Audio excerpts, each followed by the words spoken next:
Topic that's really taboo in the men's health world. Today we're going to talk about celibacy, which is abstaining from sex. A lot of guys want to know exactly, how does not having sex actually affect my body? Am I going to be the same? Am I going to feel the same? Exactly what's going to happen when I actually start having sex again? Today we're going to talk about that topic, but again, I want you guys to like, subscribe, and follow the channel so that we can give you more men's health topics just like this. Let's get started now. Before we can talk about what happens when you don't have sex, we have to talk about exactly what happens inside your body when you do have sex. Whenever you're about to ejaculate, which is called the ejaculatory process, what happens is your body shoots semen through your urethra. I want you guys to know that your urethra is actually a tube that's in the middle of your penis. It's the same tube that actually allows you to urinate. So keep that in mind when we're talking. Whenever your body actually shoots that semen through that urethra, it actually shoots the semen through your urethra at 30 miles per hour. So tell anybody at the end of that to make sure that they wash their eye. But I tell a lot of guys is, remember that semen is not sperm. I'm going to repeat that again. Semen is not sperm. Semen is about 70 to 75% actually seminal fluid. It's about 23 to 24% actually prostatic fluid, and it's about only 1 to 2% sperm. The reason why this is important is because you have seminal fluid and you have prostatic fluid, which actually protects the sperm so that as it journeys through the urethra, it's actually protected so that when it gets inside of the woman, it can actually do its job. So I tell a lot of guys, semen and sperm is not the same thing. Sperm is just a component of semen.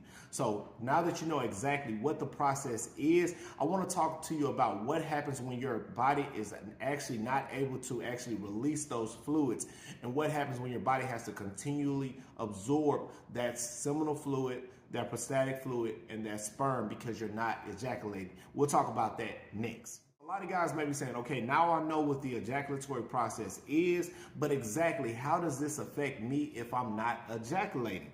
What I tell guys is, don't think about it as, okay, I haven't had sex in a couple days, I'm gonna start feeling side effects. Okay, it's been a couple weeks, I'm gonna start feeling side effects. No, these side effects that I'm gonna mention, and there's 4 of them, actually occurs when guys abstain from having sex for months. So the first one is actually a lowered testosterone level. Yes, guys, not having sex over an extended period of time can definitely lower your testosterone. The reason why is because testosterone aids in the production of sperm. So if you're not releasing sperm and you're not giving your brain the signal to produce more sperm, your testicles is not turning up the testosterone to actually aid in that production. I'm gonna repeat that again. So if you're not releasing sperm and your body's absorbing the sperm back, you're not sending the signal to your brain to send to your testicles to produce testosterone to aid in the production of sperm. So I tell guys, if you're abstaining from having sex for a long time, you may notice a lowered testosterone level. That's one side effect, and I have 3 more side effects that I'm going to give you next. Side effect number 2 is a word that's very hard to say, but I promise you guys that this is a real thing. If you do not have sex or you abstain from having sex, you can actually have epididymitis. Epididymitis is inflammation of the epididymis. What happens is whenever you don't release sperm, the sperm backs back into the epididymis, which is actually used to store sperm. So if you're not ejaculating, you're not getting rid of that sperm is coming back into the epididymis, which it was not re-invited, and it causes that epididymis to swell. Whenever that epididymis actually swells, you have the term epididymitis. Remember, anywhere that has itis on it means inflammation. So you have inflammation of the epididymis. This can actually cause sacral pain, which is a pain in the buttocks or a pain in the groin area. So I tell a lot of guys, if you're not abstaining from sex and you're not actually ejaculating, meaning if you're not masturbating, if you're not releasing that sperm, it can cause that backflow into the epididymis, which can cause epididymitis, which can cause discomfort and pain. Potential side effect number 3 is very similar to epididymitis. It's actually prostatitis. Prostatitis is, remember, itis. Inflammation of the prostate. If you remember when I was telling you guys about the ejaculatory process, I told you that you have prostatic fluid. So if you're not ejaculating, that fluid is not being released from the prostate to help protect the sperm. So if you're not releasing that fluid, it backs back into the prostate, which causes inflammation of the prostate gland. And the way that you'll know that if you have inflammation of the prostate gland, and here's a visual of the prostate. Remember that the prostate gland actually surrounds the urethra. Remember, the urethra is where you urinate, and it's also where semen is released. That prostate will start to inflame over your urethra, which will cause difficulty or painful urination.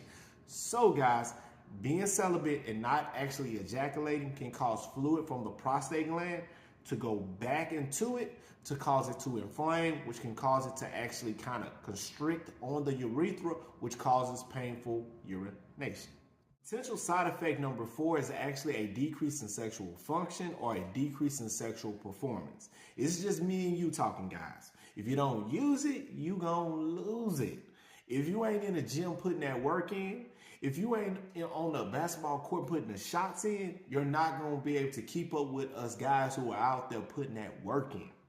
So I tell guys, if you're going to not have sex, don't be shocked if the first few times you do have sex after being celibate for a while, you are a quick gun or a quick trigger. So I tell guys, a decrease in sexual function can occur. And if you go too long without having sex, you can actually have erectile dysfunction. Say, hey, if I'm not going to have any sex, I'll just ejaculate and I should be able to prevent most of those side effects. Chris, is that correct?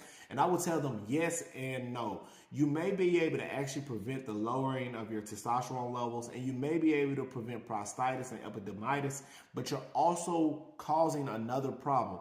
A lot of times when guys actually ejaculate or masturbate with porn, what happens is you're not worried about how long you last. You're just trying to get that process over with so that you can go about your day. So imagine if you're having quick ejaculation, quick ejaculation, quick ejaculation, all of these quick ejaculations from porn. What's going to happen whenever you actually get ready to have intercourse with your partner? Guess what? Quick ejaculation. So a lot of guys will go from watching porn to having premature ejaculation.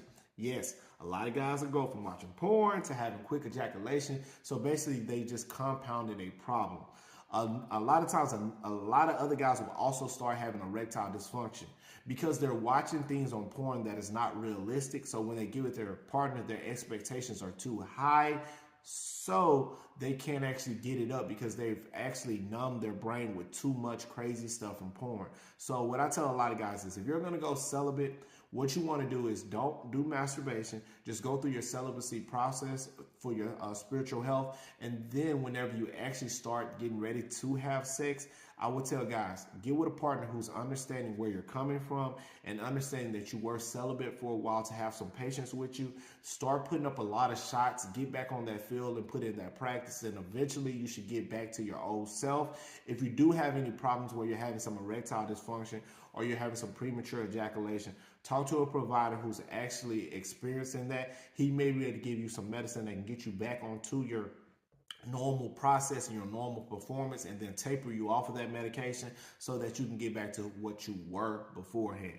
Again, this is Chris with Man Health Channel. I wanted to let you guys know exactly what happens during the celibacy process, what happens during the ejaculatory process, your 4 potential side effects. If you like the video, please subscribe to the channel. It allows me to grow this channel so that I can continue to bring topics like this to guys who need it. Again, this is Chris with Man Health Channel. I'll see you in the next video where we dive deeper into another men's health topic. I'll see you guys over there. Let's go.